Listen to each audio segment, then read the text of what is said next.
coincidence. Also, this is the flag that Buzz Aldrin took with him to the moon. This is what's on the cover of Dark Mission. It is a Scottish Rite Supreme Council of a Southern Jurisdiction flag, and on the back, of course, there's the triangle, the double eagle, the 33. And when he got back, he proudly presented it to Luther Ellis, who was the head of the Scottish Rite at that time.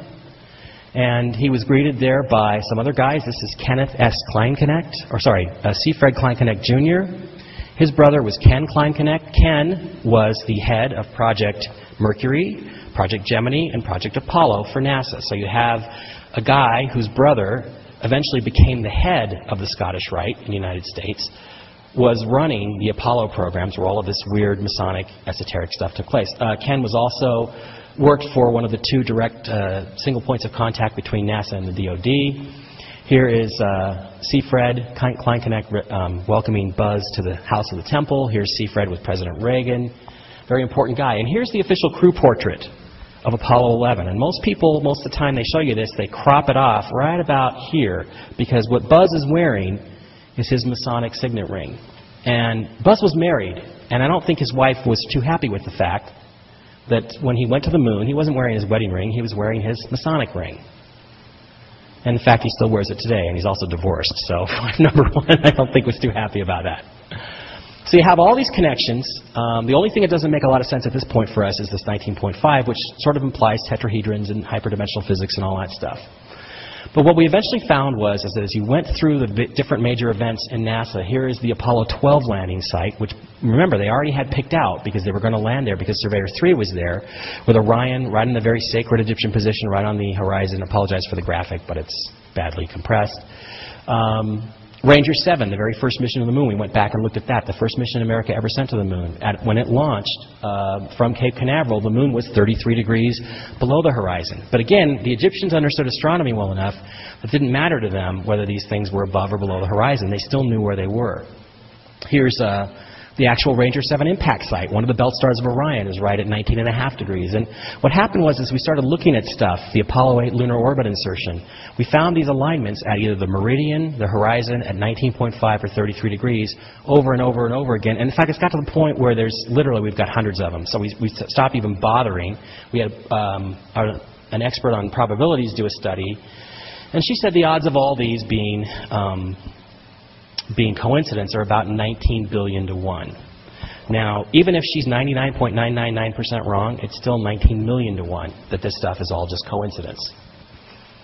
So again, the Apollo 15 landing site, it's actually Falcon was the name of it, not Flacken. I misspelled it. So again, you have a lunar module named Horus, basically, landing on the moon with his father, Orion's belt, at 33 degrees above the landing site. Apollo 17 landed at 19.5 degrees on the moon. More of them. Even the first face on Mars picture, 35A72, we went back and we looked at the location, right where the face is, right when they took the picture, and guess what? Orion's belt was at 19.5 degrees above the landing site, or above the face itself when they took that picture. So basically what it comes down to is the ritual alignment model, as we call it. It involves just these locations. You've got the meridian going left and right, or right ascension. You've got the horizon, 19.5 above and below the horizon. That's it. Basically 95 to 99% of the sky is off limits for one of these alignments. So when people tell us that these are common, it's not true. 95% of the sky doesn't count. Here's an example of the meridian, just to explain it to you. And again, this was really important to the Egyptians, and again, I could fill a whole book with why the meridian was critical to the Egyptians, but it's in there. So what we found out, basically, was that NASA was dominated by 3 cults, 3 secret societies. We dubbed them the Masons, the Nazis, and the Magicians. Now, because I think I'm running a little short of time here, am I already over time, or am I okay? 15 minutes, okay. So we're not going to run the videos. Okay, because we're over time because I talk too much. Basically, all 3 of these organizations had at their root belief system that the belief that Isis and Osiris and Horus were their gods. Okay, so what you had is the James Webb, 33rd degree Scottish Rite Freemason, who was director of NASA. Ken Kleinknecht was his chief lieutenant who ran all the programs. Below that, you had all these astronauts, many of whom walked on the moon. You had Wernher von Braun and these Nazi dudes at different parts, different key positions. And over at JPL in Pasadena, near where I live, you had some interesting characters as well that we'll get into. Now, the guy who picked all the landing sites, all of the landing sites where we're seeing all these alignments, these Egyptian ritual alignments, guess what? Was he American? No, he was Egyptian. His name was Dr. Farouk El-Baz. He ran the entire site selection committee. All of their meetings were private. All of their meetings were classified. None of their paperwork has ever been declassified. And his father, believe it or not, wait for it, was an expert in the ancient Egyptian stellar religion of Isis and Osiris. So basically you have the son of an expert on the Osiris cults picking these landing sites where all these interesting stellar alignments take place. The Nazi factor was basically run by Wernher von Braun, the guy who invented the V-2 rocket for the Germans, the man who sold the moon, a very famous biography. Linda Hunt wrote a book called Secret Agenda where she talks about Project Paperclip and the fact that von Braun and many of his cohorts were considered to be ardent Nazis. President Truman specifically said no ardent Nazis can be brought over under Paperclip. But as you'll see, von Braun was certainly an ardent Nazi. Here he is with some of his buddies.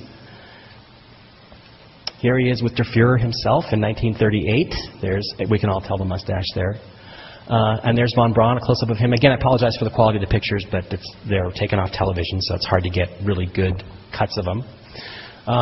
This was in 1938, before the war actually started. Here he is with some of his friends at Peenemünde, one of the camps where they built some of the V-2s.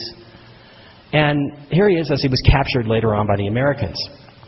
Now, one of the things about von Braun that most people don't appreciate is that he was not just a German rocket scientist.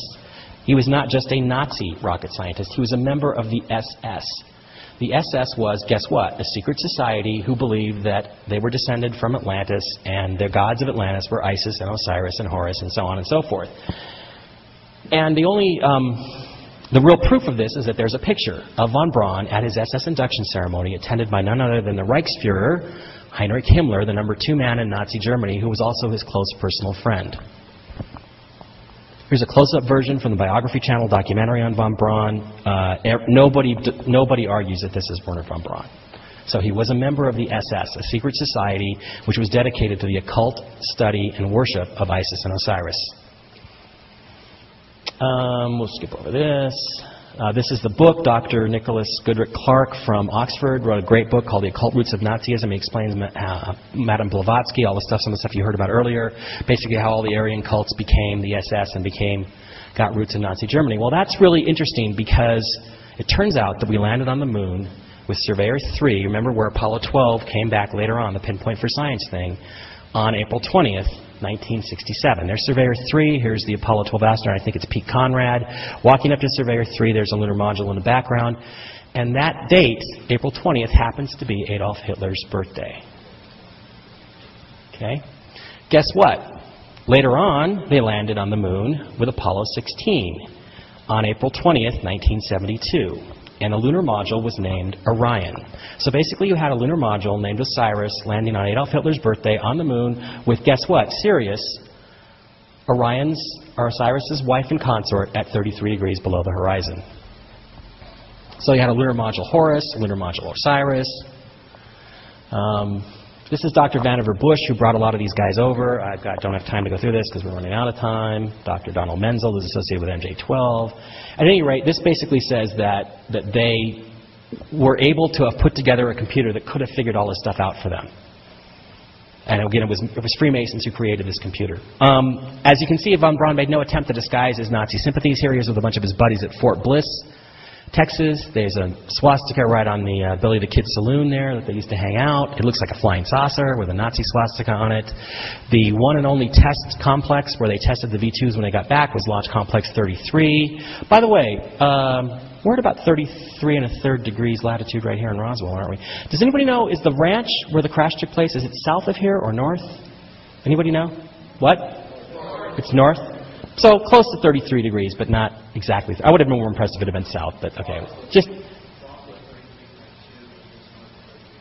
But we're, let's see, if it's 60 degrees is, yeah, I thought we're about 33 1/3 here. But anyway, Launch Complex 33, there's the one runway at the Cape is runway 33. The two launch pads that they launched the manned missions from are launch pads 39A and 39B. Every other launch complex is like, they number them 30, 32, 31, 32, 33, but then there's two 39s. Take 39 divided by 2, you get 19.5, all this weird stuff. Von Braun was associated with Disney, who was a Scottish Rite Freemason, a 33rd degree.